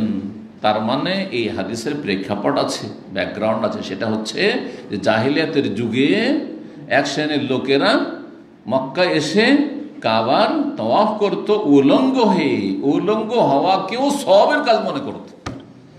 যেমন ন্যাংটা পীর ন্যাংটা হয়ে আল্লাহর ওলি দাবি করছে, ন্যাংটা সাধু আছে ভারতে, হিন্দুদের যেমন ন্যাংটা সাধু আছে তেমনি মাজার পূজারীদের ন্যাংটা পীর পাকিস্তানে আর বাংলাদেশে আছে, ইন্ডিয়াতেও থাকতে পারে, কারণ পীরতন্ত্রের যা কিছু আছে ইন্ডিয়াতে তাই আছে বাংলাদেশে, আর তাই আছে পাকিস্তানে, একই রকমের ধর্মকর্ম সব একই রকমের। বেরেলভি পাকিস্তানে আছে, বেরেলভি বা ইন্ডিয়াতেও আছে, বেরেলভি রেজভি বাংলাদেশেও আছে, বুঝা গেছে না? একই রকমের তাদের ধর্মকর্ম, সব রকম যতগুলি ফিরকা আপনি ইন্ডিয়াতে পাবেন সবগুলি বাংলাদেশ আর পাকিস্তানে পাবেন। আহলে কোরআন কাদিয়ানি ইন্ডিয়াতে পাবেন, বাংলাদেশে পাবেন, পাকিস্তানে পাবেন, ঠিক না? আল্লাহ হেফাজত করে। তো আসল ঘটনা কি ছিল? যারা নিয়মিত আমাদের আলোচনা আসেন শুনেছেন যে হজের সময় বা উমরাতে যে আসতো বাইরের লোকেরা, বাইরের লোকেরা যখন আসতো তখন তারা মক্কার লোকদেরকে পুত পবিত্র মনে করত, ব্রাহ্মণ মনে করত। কারণ হিন্দুদের কাছে বাকি যে তিনটা কাস্ট আছে ওরা ব্রাহ্মণকে কি মনে করে? চ্যাটার্জি ব্যানার্জি মুখার্জি এগুলোকে, হ্যাঁ, একদম পবিত্র, এরাই শুধু ধর্মকর্ম করবে মন্দিরে, আমরা যে যাওয়ার অধিকার রাখি না, এটাই না বেদ শিখিয়েছে তাদেরকে। তো এসে কাপড় চাইত মক্কার লোকের কাছে, কারণ এরা পাক পবিত্র, আল্লাহর ঘরের প্রতিবেশী এরা। বাইরে থেকে আমরা এসেছি, কাপড় চাইতো, সবসময় কাপড় পেত না, যদি কাপড় পেয়ে গেল তাহলে মক্কার লোকের কাপড় নিয়ে পাক পবিত্র কাপড়, আমাদের কাপড় না পাক, বলছে কত পাপ করেছি আর দূরে থাকি, কত গুনাহ করি, আর এরা তো সব পাক লোক, এরা পাপ করলেও পাপ হয় না। জি, তো কাপড় যদি না পেত তখন কি করতো? নারী হোক আর পুরুষ হোক তখন উলঙ্গ হয়ে তারা বাইতুল্লাহর তওয়াফ করতো। আল্লাহু আকবার। আল্লাহ কোরআন এখানে বলেছেন যে এত নোংরামি তোমাদের, এটা হইতে পারে? বলে ইন্নাল্লাহ লা ইয়ামুরু বিল ফাহশা, হে নবী তাদেরকে বলে দাও যে আল্লাহ কখনো অশ্লীল আচরণ আর অশ্লীলতা, ফাহেসা হচ্ছে উলঙ্গ হওয়া, কখনো এই হুকুম করতে পারেন না যে আল্লাহর ঘরে তওয়াফ করবে আর নাঙ্গা হয়ে উলঙ্গ হয়ে। আতাকুলুন আলাল্লাহি মা লা তা'লামুন, আল্লাহর দ্বীন সম্পর্কে, আল্লাহ সম্পর্কে এমন কথা বলছো যে সম্পর্কে তোমাদের কোনো জ্ঞান নেই। কোথায় পেলে এই ধর্ম, ন্যাংটা হওয়ার ধর্ম? কথা বোঝা গেছে? নিন্দা করেছে আল্লাহ কঠোরভাবে। রাসূলুল্লাহ সাল্লাল্লাহু আলাইহি ওয়াসাল্লাম যখন মক্কা বিজয় হলো, কয় হিজরিতে মক্কা বিজয় হলো? অষ্টমী, নবম বলছে, অষ্টম। অন্তত বড় বড় ঘটনাগুলি জানতে হবে যে কোন সালে হয়েছে, এটা না জানলে আপনি কিছু জানলেন না তাহলে ইসলামের। অষ্টম হিজরিতে মক্কা বিজয় হলো, রমজান মাস। আর তারপরে আসলো আপনার আবু বকর সিদ্দিক রাদিয়াল্লাহু তাআলা আনহুকে হজের আমির বানিয়ে পাঠালেন নবম হিজরিতে, হজের আমির বানিয়ে পাঠালেন। যেহেতু এখনো কাফের মুশরিকদের কিছু সংস্কৃতি থেকে গেছে, ক্লিয়ার করতে সময় লাগবে, রাসূলুল্লাহ সাল্লাল্লাহু আলাইহি সাল্লাম ওই বছরে হজ করলেন না, পাঠালেন আবু বকরকে। আর তার পক্ষ থেকে কিছু ঘোষণা শুনিয়ে দিতে হবে, ঘোষণা শোনাবার জন্য নিজ পরিবারের একজন লোকের প্রয়োজন। আরও বা মনে করে যে এই ঘোষণা যদি মুহাম্মদ সাল্লাল্লাহু আলাইহি ওয়াসাল্লামের পক্ষ থেকে শোনানো হয় তাহলে তার এক নিকট আত্মীয় শোনাবে, সুতরাং আলী রাদিয়াল্লাহু তাআলাকে পাঠালেন। আর ঘোষণা করিয়ে দিলেন যে আগামী বছর যাতে করে হজের মৌসুমে কোনো মুশরিক, পৌত্তলিক, প্রতিমা পূজারী এই হারামের এলাকায় না প্রবেশ করে, মক্কায় প্রবেশ না করে। ওয়ালা ইয়াতুফু বিল বাইতি উরিয়ান, আর কোন বিবস্ত্র উলঙ্গ ব্যক্তি যেন বাইতুল্লাহর তওয়াফ না করে, যা এর আগে চলছিল। সহিহ বুখারীতে হাদিস আছে, যখন মহিলারা উলঙ্গ হয়ে কি করত, তওয়াফ করত, লজ্জা স্থানের উপর এতটুকু একটু টুকরো রেখে নিত, বাকি একেবারে উলঙ্গ থাকত। আর একটা কবিতা পড়ত, আল ইয়াউমা ইয়াবদু বাযুহু আও কুল্লুহু ওমা বাদা মিনহু ফালা উহিল্লুহু, বলছে আজকে শরীরের সবটাই উন্মুক্ত হয়ে যাবে অথবা কিছুটা উন্মুক্ত থাকবে, কারণ কাপড় নেই, কাপড় কারো ধার পাইনি মক্কা এসে। অমা বাদা মিনহু, আর যদি আমি বিবস্ত্র হয়ে উলঙ্গ হয়ে বা শরীরে কিছু অংশ খোলা থাকে অবস্থায় যদি তওয়াফ করি, তার মানে এই নয় যে হে দর্শক আশেপাশে যারা আছো তোমাদের জন্য হালাল করছি যে তোমরা আমার দিকে তাকাতে থাকবে, আমাকে ইবাদতবন্দি করতে দাও। কথা বোঝা গেছে? এই ছিল মুশরিকদের হাস্যকর ধর্ম। পাক পবিত্রতা একমাত্র ইসলামে আছে, কোথাও নেই। জি, তো এই আসারটা এখানে কেন নিয়ে আসলেন যে বাইতুল্লাহর তওয়াফ উলঙ্গ হয়ে করতে নিষেধ করেছেন রাসূলুল্লাহ সাল্লাল্লাহু আলাইহি ওয়াসাল্লাম? কেন নিয়ে আসলেন? এই জন্য নিয়ে আসলেন যে বাইতুল্লাহর তওয়াফ হচ্ছে সলাতের মতো। তো বাইতুল্লাহর তওয়াফ যদি কাপড় ছাড়া না চলে, তাহলে সলাৎ কি করে বিবস্ত্র অবস্থায় কাপড় শরীরে না থাকলে চলবে? বোঝা গেছে না? বাইতুল্লাহর তওয়াফে যদি সতর ঢাকা লজ্জাস্থান আবৃত করা ফরজ হয়, তাহলে সলাতে সতরে আওরা বা লজ্জাস্থান আবৃত করা আরও বেশি গুরুত্বপূর্ণ ফরজ। এইভাবে 351 নম্বর হাদিস উম্মে আতিয়া রাদিয়াল্লাহু তাআলা আনহা থেকে বর্ণিত, তিনি বলছেন ওমেরনা আন নুখরিজাল হুইয়াযা ইয়াউমাল ঈদাইন, আমাদেরকে আদেশ দেওয়া হয়েছিল বা আমরা আদিষ্ট হয়েছিলাম কার পক্ষ থেকে? রাসূলুল্লাহ সাল্লাল্লাহু আলাইহি ওয়াসাল্লাম পক্ষ থেকে, যে আমরা যেন ঋতুবতী মহিলাদেরকে বের করে নিয়ে যাই ঈদের দিনে, দুই ঈদের দিনে, ঈদুল ফিতর, ঈদুল আযহা, মানে মহিলাদের মাসিক থাকলেও যেন ঈদগাহে যায়। যেমন আরব দেশে আছে দেখছে, কিন্তু ইন্ডিয়া, বাংলাদেশে, পাকিস্তান এই সুন্নতগুলিকে জবাই করে দিয়েছে। ওয়াজাওয়াতিল খুদুর, এবং পর্দানাসীন যারা অত্যন্ত বেশি পর্দা করে, কারা? যারা যত বেশি যুবতী। প্রাচীন যুগে এমনটা ছিল, আমাদের মা খালাদের যুগে, দাদা আমলে এইরকমই ছিল, দাদি আমলে, নানি আমলে এরকম ছিল। এখন ওর উল্টা হয়েছে, যুবতীরা বেহায়াবে পর্দা আকৃষ্ট করে বেড়াচ্ছে, আর একটু বয়স হয়ে গেলে, আরে ছেলে বিয়ে হয়ে গেছে, ছেলে মেয়ের মা হয়ে গেছে, এখন একটু পর্দা করতে হবে, এখন একটু পর্দা করতে হবে। আর এর পিছনে একটা যুক্তি শুনলাম, এর পিছনে অনেক দিন আগে এরকম দেখি যে মা বেটি এসেছে, তো দেখছি মা বোরখা পরে আছে আর মেয়ে ওড়নাটাও এমনি গলাতে ঝুলিয়ে রেখেছে, মানে বুকের ওপরও নাই। এইরকম ছাত্র জীবনে যখন দেখেছি, মদিনায় আসবো ওই সময়টাই মনে পড়ছে, তো আমি জিজ্ঞেস করলাম যারা ওখানে স্থানীয় আমাদের মাদ্রাসা পড়ার ছেলেরা, বলছি এই এমনটা কেন? একই পরিবারের মা বুড়ি, 50 বছর বয়স, ও বোরখা পড়ছে, চেহারা পর্যন্ত ঢেকে আছে, আর ওর মেয়ে এই অবস্থা কেন? বলছে তোমার দরকার, সুতরাং ও সব লোককে দেখাবে তাইলেই তো আকর্ষণ হবে, একটা কাস্টমার জোগাড় হবে। কথা বুঝতে পেরেছেন? যারা বেহায়াদর তাদের এই সব যুক্তিতে তারা মুক্তি খুঁজে আর জাহান্নামে যায়, আল্লাহ হেফাজত করে। অথচ কার বেশি পর্দা করা উচিত? যার দিকে বেশি নজর যাবে। আরে আমাদের মা খালার বয়সে বা আমাদের বয়সের একটা মহিলা যদি 50 অলরেডি হয়ে গেছে, ওর তো এমনি মাসিক বন্ধ হয়ে গেছে, 4 বাচ্চা কাছে হবে না, ও যদি চেহারা খুলেও ঘুরে কেউ তাকাইতে যাবে না ওর দিকে, সাধারণত ওর দিকে কোনো আকর্ষণই নেই। বুঝে গেছে না? ওয়াল কাওয়াইদু মিনান নাস, বিশেষ করে 60 হয়ে গেলে আল্লাহ কোরআনে বলেছেন ওয়াল কাওয়াইদু মিনান নাস, যাদের বিয়ের বয়স শেষ হয়ে গেছে এখন, ওরা যদি শরীরের কাপড় মানে চেহারার কাপড় নাও দেয় কোনো অসুবিধা নেই। তবে ওয়াইয়াস্তাফিফনা খায়রুল্লাহ, ঢাকে তাহলে আরও ভালো। বুড়িও যদি ঢাকে চেহারার মতো সবই ভালো, কিন্তু কখনো যদি চেহারা খুলে দেয় এমন কোনো অপরাধ করে দিল না। কিন্তু একটা যুবতী 30 বছর, 20 বছর, 18 বছর, 40 বছর, এগুলো ফিতনা, বেশি ফিতনা। তো জাওয়াতিল খুদুর, আরবরা কি করতো? যুবতীদেরকে 12 বছর বয়স হয়ে গেছে, 18 বছর বয়স হয়ে গেছে, এখনও বিয়ে হয়নি, বা বিয়ে হয়েছে কিন্তু যুবতী এরা একেবারে পর্দার ভিতরে থাকতো, আশেপাশের লোকও জীবনে দেখতে পেত না। জি, এত লুকিয়ে রাখত মণিমুক্তার মতো করে। এই জন্য জাওয়াতুল খুদুর বলা হয়েছে। ফায়াশহাদনা জামাতাল মুসলিম, মুসলিমদের জামাতে শরিক হবে, মানে ঈদের জামাতে শরিক হবে মহিলারা। ওয়া দাওয়াতুম, তাদের দোয়াই শরিক হবে, দোয়া খুতবাতে দোয়া পড়ছে। ওয়ায়াতাজিল হুইজাত আন মুসাল্লাহুন্না, আর ঋতুবতী মহিলারা সালাতের জায়গা থেকে পৃথক থাকবে, এক কিনারায় থাকবে, মানে সালাতের জায়গাতে একাকার হয়ে যাবে না। এখানে ঈদগাহে যারা সালাত আদায় করেছেন দেখেছেন, হ্যাঁ, যেখানে মহিলারা সালাত আদায় করছে সেখান থেকে আলাদা কিছু মহিলারা থাকে, বোঝা যায় যারা ঋতুবতী আছে। তারপরে এসছে এই হাদিস এবং আমল আছে এই দেশে। আর আমাদের দেশে যারা সালাত আদায় করবে তারাও যাচ্ছে না, তারা যাচ্ছে না। সুতরাং কি করছে? বেদাত আবিষ্কার করেছে।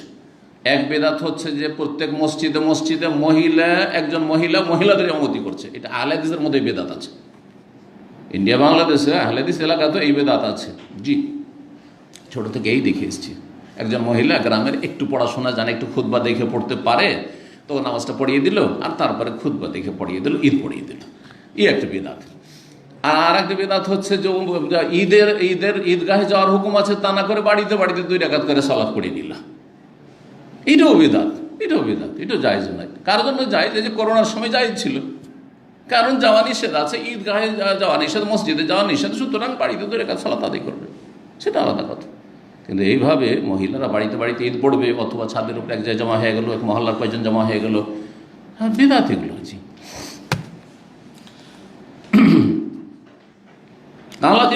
জনৈক মহিলা বলি, ইয়া রাসূলুল্লাহ, ইহদানা লাইসা লাহা জিলবাবুন, আমাদের কেউ কেউ আছে যার কাছে বড় ওড়না নেই, জিলবাব অনেক বড় চাদর। আগের মা খালাদেরকে দেখেছেন কিনা, লম্বা মোটা কাপড় একটা চাদর থাকতো, শাড়ির চাইতে বড়, আর গোটা শরীরকে একবারে ঢেকে নিত, ঘোমটা টেনে এরকম করে দেখতো, আর কিনারা কিনারা হাঁটতো, রাস্তার মাঝ রাস্তা দিয়ে হাঁটতো না। জি, জিলবাব। ওর কাছে জিলবাবই নাই, তাহলে জিলবাব যদি ঢিলা ঢালা একটা ওড়না না থাকে ওটা শরীর ঢাকার জন্য, তখন তো আর এইরকম বোরখার ছিল না। তো এইরকম যদি কিছু না থাকে তো ঈদগাহে যাবে কি করে? বাড়ির মধ্যে থাকছে, অসুবিধা নেই, স্বামীর সাথে যে কোনো অবস্থায় থাকছে, একটা কাপড় আছে। বলছেন যদি না থাকে, লেতুলবে সাহেবা তোহা মিন জিলবাবিহা, তার যে সঙ্গিনী আছে, বান্ধবী আছে, সে তার ওড়না যে অতিরিক্ত আছে সেটা পরাবে। একজনের কাছে 2টো আছে, একটা দিয়ে দিবে, যাও তুমি ঈদ পড়ে এসো, এইভাবে করবে, কিন্তু যাওয়ার চেষ্টা করবে। এই ছিল হাদিস। তার মানে মহিলাদের সালাত আদায়ের জন্য বড় লম্বা জিলবাব ওড়না লাগবে, আর পুরুষদের শরীর ঢাকাতে হবে। পুরুষদের শরীর কতটা ঢাকতে হবে?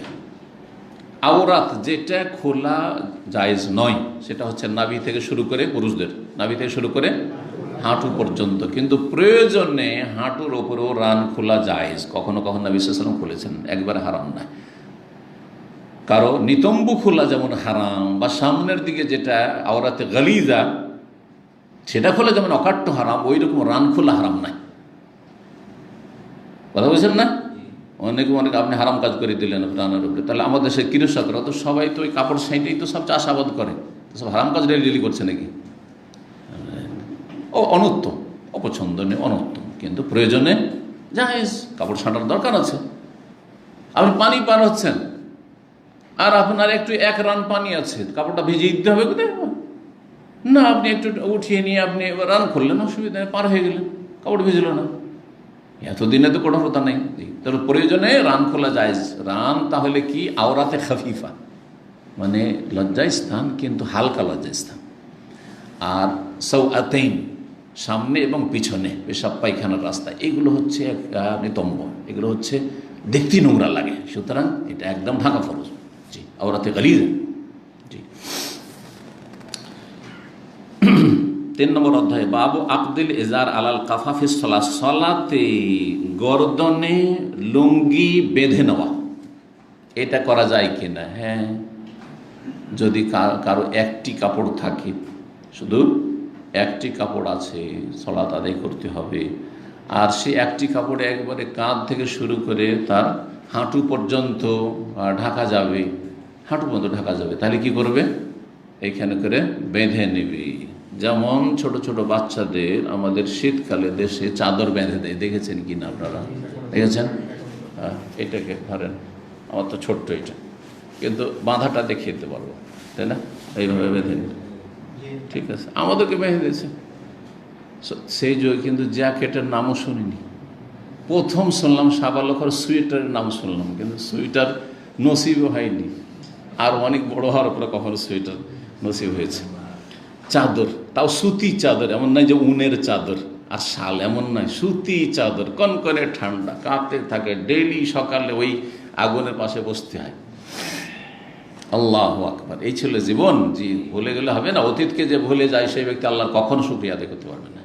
আর যারা যত বেশি অতীতকে মনে রাখবে যে আমি এমন ছিলাম, আমাদের পরিবেশ এমন ছিল, আল্লাহ কত নিয়ামত দিয়েছে, তত বেশি শুকরিয়া আদায় করতে পারবে। কোথায় চলে গেছে এখন? কাপড়ের গণনা নেই, কতগুলি কাপড় হয়ে গেছে, সোয়েটার আছে, জ্যাকেট আছে, এই আছে, তো সে জ্যাকেটটা পুরানো হয়ে গেছে, অথচ চলবে, আরো 10 বছর চলবে, আর একটা কিন।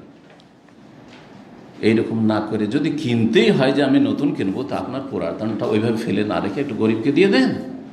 জি, আর সবচাইতে উত্তম হচ্ছে যে আপনার পুরানটা দিয়ে চালান, আর একটা গরিবকে নতুন কিনে দেন, কারণ ওরও তো মন চায় যে আমিও নতুন পড়তাম যদি আমি গরিবের ছেলে না হইতাম।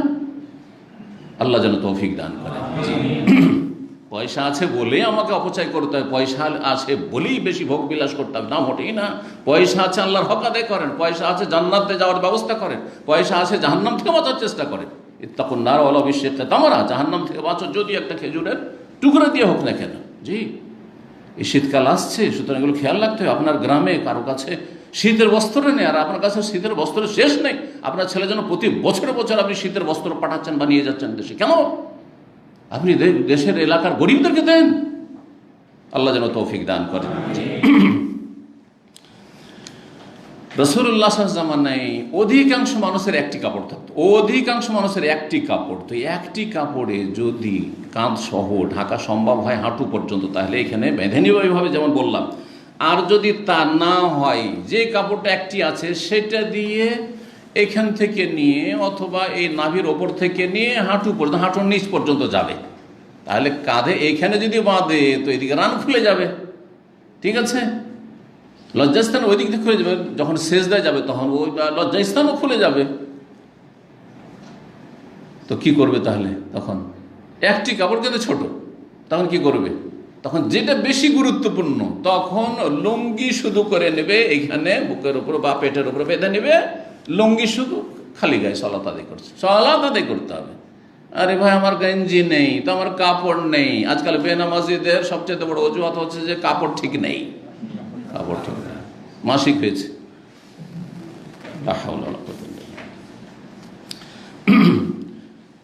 আবু হাজম বর্ণনা করছেন সাহল বিন সাদ রাদিয়াল্লাহু তাআলা আনহু থেকে, সাল্লাল্লাহু মা'আন নবী সাল্লাল্লাহু আলাইহি ওয়াসাল্লাম আকিদি উযুরহিম আলা আওয়াতিহিম। নবী সাল্লাল্লাহু আলাইহি ওয়াসাল্লামের সাথে সাহাবায়ে কেরামগণ সালাত আদায় করতেন আকিদি উযরহিম, তাদের লুঙ্গি বেঁধে নিয়ে, আলা আওয়াতিহিম, তাদের কাঁধে, কাঁধে লুঙ্গি বেঁধে নিয়ে সালাত আদায় করতেন। এটাই ছিল সাধারণ অবস্থা, একটি কাপড়। আবার কেউ ভাববেন না যে নিচে হয়তো একটা জাঙ্গিয়া থাকতে হইতো, না, কিছু থাকতো না। জি, 352 নম্বর হাদিস, মুহাম্মদ ইবনে আল মুনকাদির তাবেঈ বর্ণনা করেছেন, কাল সাল্লা জাবেরুন ফি ইজারিন। জাবের রাদিয়াল্লাহু তাআলা আনহু সাহাবী একটি লুঙ্গি পরে সালাত আদায় করলেন। কাদ আকাদাহু মিন কিবালি টেফাহু, তার কাঁধের পেছন ভাগ, কেফা বলা হয় এই পেছন দিক, যে চুল শেষ হইল আর তারপরে যে জায়গাটা ঘাড়, এইটা ঘাড়, তো ঘাড়ের দিকে, কাঁধের দিকে, এই দিকটায় বেঁধে নিলেন, গিরা দিয়ে বেঁধে নিলেন। ওয়াসিয়াবহু মাওদুআতুন আলাল মিসজাবি, সেই সময় তার কাপড় কিন্তু ছিল অতিরিক্ত, কাপড় অতিরিক্ত ছিল। ইচ্ছা করলে নিচে একটা লুঙ্গি পরতেন আর উপরে একটা চাদর পরতে পারতেন, দুটো কাপড় ছিল। তারপরে একটি কাপড় কাঁধে পিছন দিকতে বেঁধে নিলেন, অথচ তোর কাপড় রাখা ছিল আলাল মিসজাব, আলনার ওপর। মিসজাব মানে ভালো করে শুনে, আলনার ওপর। আলনা বুঝেন তো? আজকাল বিয়ে শাদিতে কিন্তু আলনা দিতে হয়, মেয়ে বিদায় করলে আলনা দিতে হবে, আলমারি দিতে হবে, তো আর কি দিতে হবে, আউযুবিল্লাহ, এগুলো দিতে হবে, এসব করতে হবে, যে ফার্নিচার, জি, সব কিছু দিতে হবে। হারাম এই যৌতুক। আপনার কোনো আগ্রহ নেই, লোভ লালসা নেই, আর তাদের পক্ষ থেকে কোনো রকম অফারও নেই, আগে থেকে একটু প্রলোভনও দেয়নি, আর তারপরে মনে করলেন যে জামাই আমার গরিব, বা মেয়েকে গরিব ঘরে দিলাম, অভাব আছে, অথবা আছে কিন্তু আমার আল্লাহ অনেক যথেষ্ট দিয়েছে, তো কিছু আমি হাদিয়া কিন্তু সেটা আলাদা কথা। সেটা তখন যৌতুকের অন্তর্ভুক্ত নয়, কারণ তারও লোভ নেই লেনেওয়ালার, আর দেনেওয়ালারও আগে থেকে অফার নেই যে দেবো, আমার মেয়েকে বিয়ে করলে এই পাবে এই পাবে, এটাও হারাম। এই জায়গায় অনুবাদক ভুল করেছে।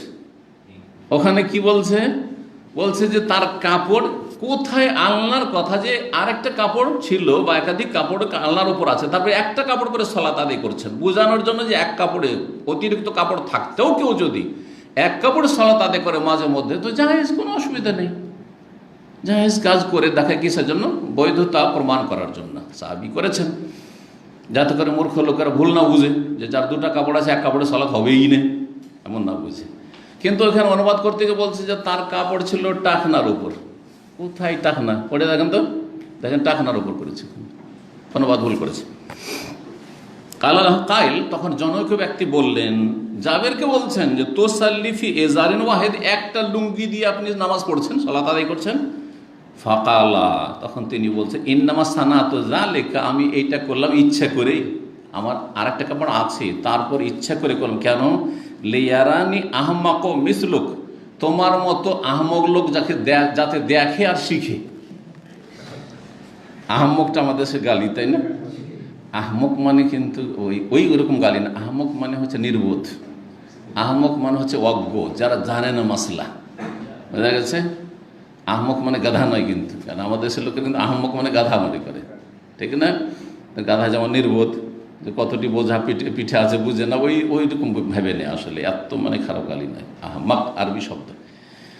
তোমার মতো আহমাক, অন্য রেওয়াত রয়েছে জাহিলুন মিসলাক, তোমার মতো যারা অজ্ঞ, যারা জানে না আসল মাসলা, আসল বিষয়টা, তারা যেন জেনে নেয় যে কারো দুটা তিনটা কাপড় থাকতো, তাহলে বোঝা গেল যে আমার জুব্বা আছে, বাসাতে আমি সালাত আদায় করবো।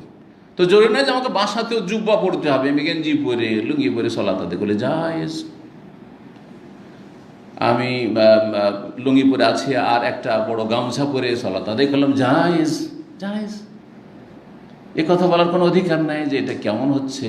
হ্যাঁ ঠিক আছে, সবসময় করবো না, আল্লাহর সামনে দাঁড়াচ্ছেন তো যথাসাধ্য সুন্দর হবেন, যথাসাধ্য সুন্দর হবেন, এটা ঠিক আছে, বিশেষ করে মসজিদে আসলে, কিন্তু বাড়িতে ধরেন অথবা মাঝে মধ্যে মসজিদে আসার জন্য এই নয় যে সবচেয়ে ভালোটা, সবচেয়ে ভালো কাপড় কখন? জুমার দিনে, ঈদের দিনে, কিন্তু 5 ওয়াক্ত সালাতের জন্য জরুরি নয় যে সবচাইতে ভালো জুব্বাটা আমাকে পরে আমার মসজিদে যেতে হবে।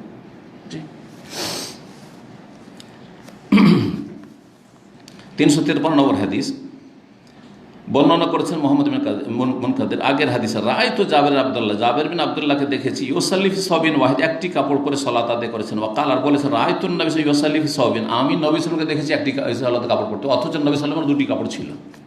তাহলে 2টি থাকতে একটি কাপড়ে সালাত আদায় করা জায়েজ। 2টি থাকলে একটাকে লুঙ্গি বানাইলাম এহরামের কাপড়ের মতো, আরেকটাকে ওপরে চাদর বানাইলাম, কিন্তু আমার 2টা থাকতো, একটা দিয়ে একটা এখান থেকে আমি জড়িয়ে নিয়ে আর আমার আপনার হাঁটুর নিচ পর্যন্ত চলে গেছে, তাহলে অসুবিধা নেই, জায়েজ।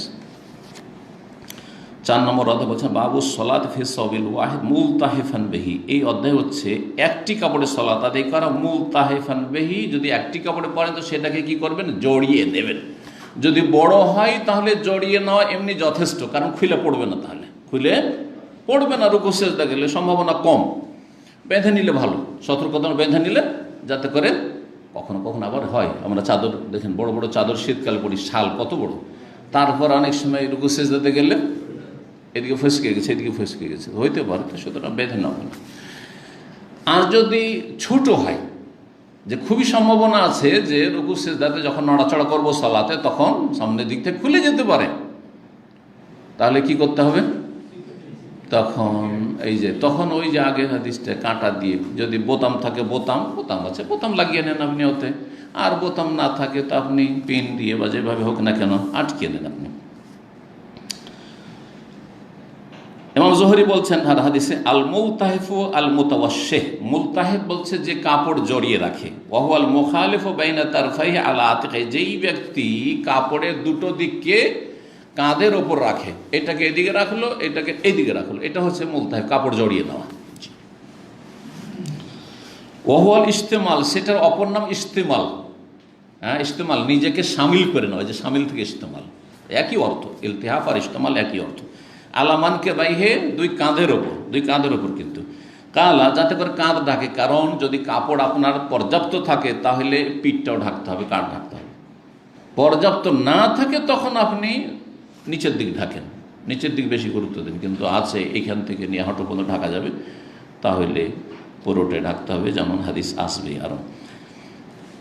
আর ওয়াকালাত উম্মে হানি বলছেন ইল তাহফান নবী সাল্লাল্লাহু আলাইহি ওয়াসাল্লাম, নবী সাল্লাল্লাহু আলাইহি ওয়াসাল্লাম একটি কাপড় জড়িয়ে নিলেন। ওয়া খালাফা বাইনা তারাফাইহি আলা আতিকিহি, তারপরে তার দুটো কিনারা দুই কাঁধের দুই দিকে দিয়ে দিলেন, বিপরীত দিকে দিয়ে দিলেন বা রেখে দিলেন। ওমর ইবনে আবি সালামা বর্ণনা করছেন আন্নান নবী সাল্লাল্লাহু আলাইহি ওয়াসাল্লাম ফি সাওবিন ওয়াহিদ, নবী সাল্লাল্লাহু আলাইহি ওয়াসাল্লাম এক কাপড়ে সালাত আদায় করলেন। খালাফা বাইনা তারাফাইহি, আর দুই কিনারা একটাকে তার অপর দিকে রাখলেন, এইটাকে এই দিকে আর এটাকে বাম দিকেটা ডান দিকে, এভাবে রাখলেন।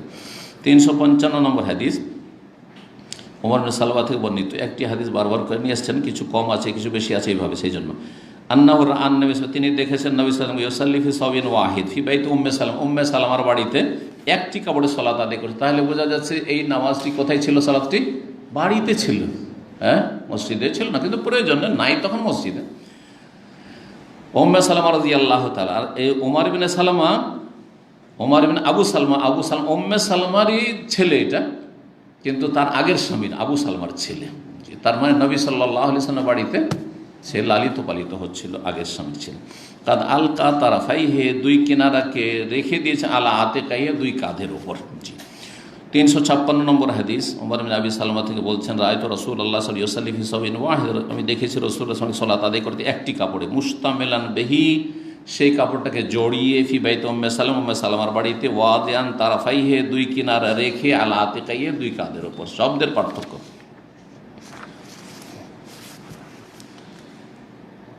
তারপরের হাদিস উম্মে হানি রাদিয়াল্লাহু তাআলা আনহা থেকে, আন্না আবু মুররা মাওলা উম্মে হানি বিনত আবি তালিব আখবরহু আন্নাহু সামিআ উম্মে হানি বিনত আবু তালিবের মেয়ে উম্মে হানি রাদিয়াল্লাহু তাআলা আনহা থেকে শুনেছেন। উম্মে হানি তাহলে আলী রাদিয়াল্লাহু তাআলা আনহর বোন।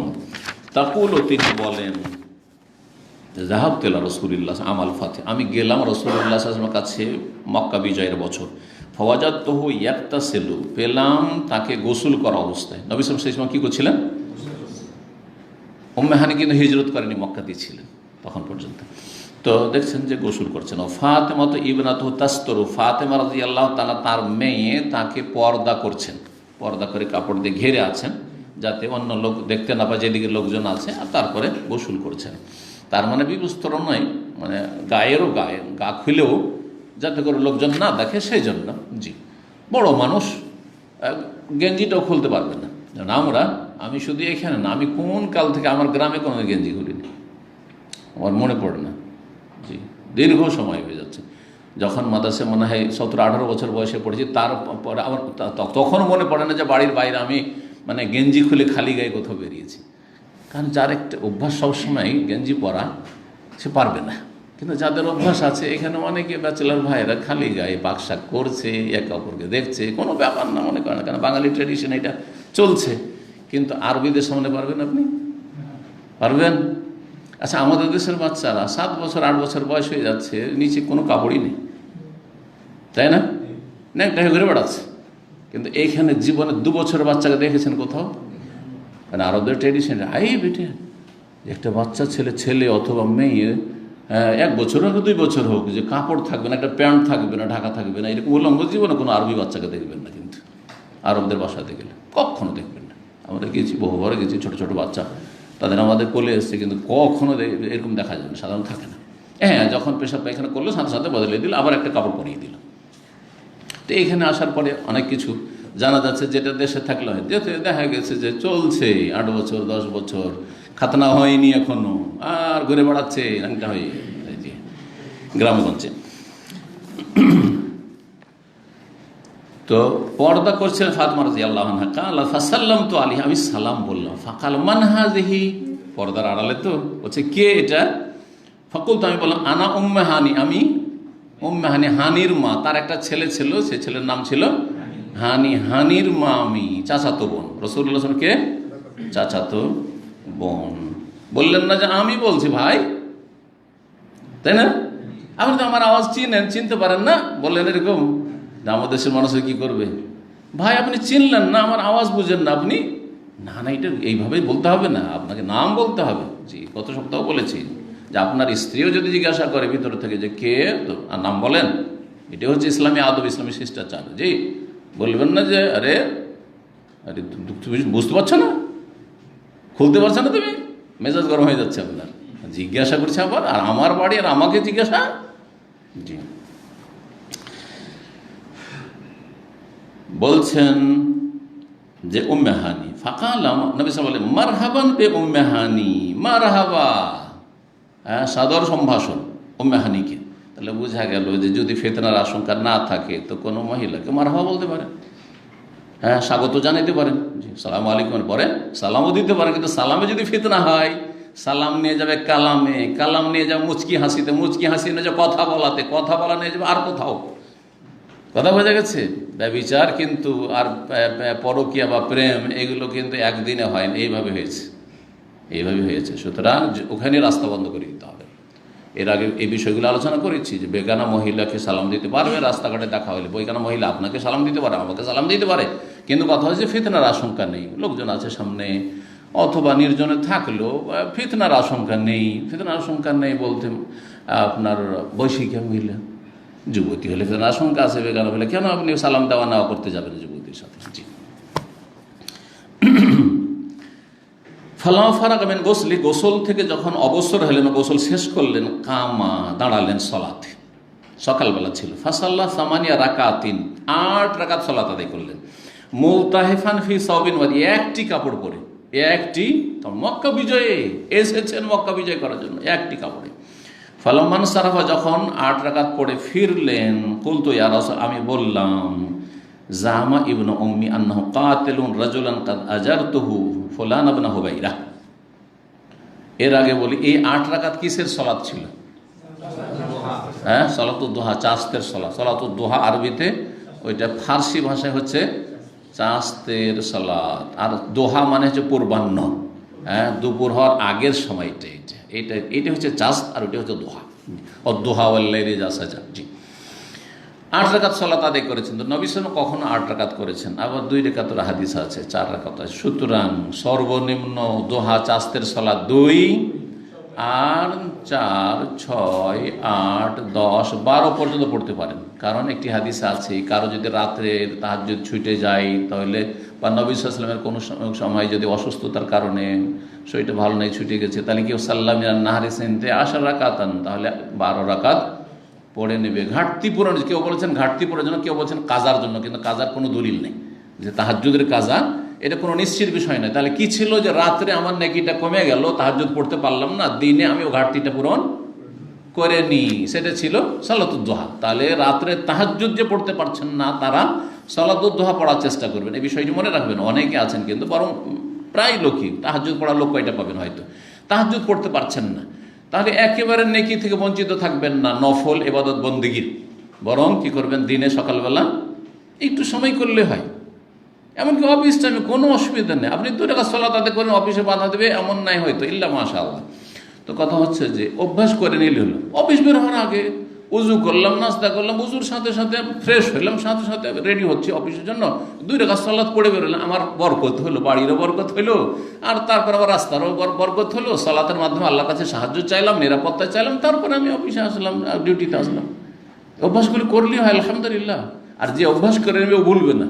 আজকে একদিন যদি ছুটে যায় তোকে খারাপ লাগবে, যে যেমন কোনো মানে ঘাটতি ত্রুটি, আজকে একটা কোনো ত্রুটি হয়ে গেছে, অথচ একটা নফল কাজ ছিল, কিন্তু অনেক নাকি 360টি যে অঙ্গ প্রত্যঙ্গ আপনার আমার আছে, প্রত্যেকটি অঙ্গের সাদকা 2 রাকাত হয়ে যাবে, 2 রাকাত হয়ে যাবে, বহু ফজিলত রয়েছে সালাতুদ দুহা। সুতরাং বিশেষ করে বলবো, যারা তাহাজ্জুদ পড়তে পারছেন না, তারা কি করবেন, সালাতুদ দুহা সর্বনিম্ন 2 রাকাত পড়ে নেবেন, যখন পারবেন বেশি পড়বেন। ফালাম্মান সারাফা ফিরলেন, কুলতু ইয়া রাসূলুল্লাহ, জামা ইবনু উম্মি, আমার মায়ের সন্তান, মানে মায়ের পেটের সন্তান, অথচ আপন ভাই ছিলেন আলী রাদিয়াল্লাহু আনহু, কি ছিলেন, আপন ভাই, কিন্তু শুধু মায়ের সন্তান কেন বলেন? হয়তো বাহ্যিক কেউ বুঝবে মায়ের সন্তান মানে বাপের নয়, বাপ 2 ছিল, এক মায়ের পেটের না। আসল উদ্দেশ্য হচ্ছে যে না, আপন ভাই, আমার মায়ের সন্তান মানে মায়ের পেটের ভাই। আমরা বলি, আমাদের দেশের মানুষরা বলে, কিন্তু যদি ভাই যদি কোনো দুর্ব্যবহার করে, তুই একই মায়ের পেটের রে, আর তুই আমার সাথে এরকম আচরণ করছিস, বড় ভাই ছোট ভাইকে বলে, হ্যাঁ, বা বড় ভাই আমরা একই মায়ের পেটের, আর আপনি এরকম বলছেন, এরকম করছেন, ঠিক না? কেন আপনি বাপের ওরসেন না, কিন্তু বাপের চাইতে বেশি মায়ের দোহাই দিয়ে কথা বলে থাকে, মায়ের দোহাই দিয়ে কথা বলে থাকে। ঠিক তেমনই উম্মে হানি এখানে বলেছিলেন যে আমার মায়ের সন্তান, অর্থাৎ এক মায়ের পেটের ভাই আলী, সে আমার উল্টো চলছে, উল্টো বলছে, আন্নাহু কাতিলুন রাজুলান, সে একজন ব্যক্তিকে হত্যা করতে চাইছে। মানে মক্কা বিজয় এসছে আর সে তাকে হত্যা করবে, কারণ মক্কা বিজয় লড়াই করতে এসছে, লড়াই করে বিজয় করতে, তার অপরাধ, সুতরাং তাকে কি করবো, হত্যা করবো। কাদ আজারতুহু ফুলান ইবনে হুবায়রা, কিন্তু তাকে আমি নিরাপত্তা দিয়েছি, আমি আগে বলে দিয়েছি যে তুমি নিরাপদ, কারণ সে তার স্বামীর আত্মীয় ছিল, উম্মে হানির স্বামীর আত্মীয়। তো এই দিক থেকে স্বামীর দিক থেকে দরদ আছে। ধরেন দেবর, যদিও দেবর মনে করেন বেগানা, কিন্তু দেবরের সাথে একটা আত্মীয়তা আছে তো, যে স্বামীর ভাই, সেটা ঠিক না? তারপরে ধরেন স্বামীর চাচা, স্বামীর মামা, এদের সাথে একটা রিলেশন অবশ্যই আছে, যদিও বেগানা এরা। আমি আমার স্বামীর আত্মীয়কে আগেই পানাহা আশ্রয় দিয়ে দিয়েছি যে না, তোমাকে কেউ মারবে না, তোমার গায়ে কেউ হাত দিতে পারবে না, তুমি আমার বাড়িতে আশ্রয় না। আর আলী কেমন কেন আমার ভাই জেনে নিয়েছে যে আমার বাড়িতেও আশ্রয় নিয়ে আছে, বলছে ওকে আমি হত্যা করবো, ওকে মারবো। চলে এসছে অভিযোগ করার জন্য কার কাছে? রাসূলুল্লাহ সাল্লাল্লাহু আলাইহি ওয়াসাল্লামের কাছে, যে এই আলী এই কাজ করছে আমার ভাই। ও হচ্ছে ওই যে ফুলান ইবনে হুবায়রা, হ্যাঁ, অমুক হুবায়রার ছেলে অমুক, একে হত্যা করে বলছে। জাদা ওর নাম ছিল, জাদা। ফাকালা রাসূলুল্লাহ, রাসূল বলছেন তাকে সান্ত্বনা দেওয়ার জন্য, কাদ আজারনা মান আজারতে ইয়া উম্মে হানি, হে উম্মে হানি, তুমি যাকে আশ্রয় দিয়েছো তাকে আমরাও আশ্রয় দিয়ে দিলাম। আমরাও কি করলাম? আশ্রয় দিয়ে দিলাম। তাহলে আর আলী কি করে হত্যা করবে? আমি রাসূলুল্লাহ সাল্লাল্লাহু আলাইহি ওয়াসাল্লাম আশ্রয় দিয়ে দিলাম। কথা বোঝা গেছে? এখানে নারীর গুরুত্ব দেখানো হয়েছে, নারীর বাকস্বাধীনতার, হ্যাঁ, নারীর মতের, নারীর মত প্রকাশ করা, মত প্রকাশের অধিকার। আজকাল এই সব ভাষাগুলি কিন্তু দুনিয়াদাররা ব্যবহার করছে না? করছে না? ইসলাম 1400 বছর আগে নারী অধিকার দিয়েছে, যে একজন নারী, আরে আলী তোমার বোন, একে নিরাপত্তা দিয়েছে, যথেষ্ট, রাষ্ট্রীয় নিরাপত্তার মতো। অথচ একজন সাধারণ মহিলা, সে যখন নিরাপত্তা দিয়েছে, সেটাতে আমরাও নিরাপত্তা দিচ্ছি, সেটাকে শ্রদ্ধার নজরে দেখতে হবে। সে একজন মুসলিম যে নিরাপত্তা দিয়েছে। কালাত উম্মে হানি, উম্মে হানি বলছেন যে ওয়াযালিকা দোহান, এটা চাষতের সময় ছিল, দোহার সময়, এই সময়টা সকাল সকাল ছিল, চাষতের সময়। 358 নম্বর হাদিস। আর এই দিয়ে আজকে শেষ করি, কারণ যদিও হাদিসগুলো একই রকম প্রায় আছে, কিন্তু সময় যথেষ্ট হয়ে গেছে। আবু হুরায়রা রাদিয়াল্লাহু তাআলা আনহু থেকে বর্ণিত, আন্না সাইলান সাআলা রাসূলুল্লাহ সাল্লাল্লাহু আলাইহি ওয়াসাল্লাম, জনৈক ব্যক্তি জিজ্ঞেস করলেন, জনৈক জিজ্ঞাসাকারী, সাইল জিজ্ঞাসাকারী জিজ্ঞাসা রাসূলুল্লাহ সাল্লাল্লাহু আলাইহি ওয়াসাল্লাম আনি সলাতি ফি সাবিন ওয়াহিদ, এক কাপড়ে সালাত আদায় করা সম্পর্কে, যে একটি কাপড়ে কি সালাত হবে, শুধু একটা কাপড় গোটা শরীরে।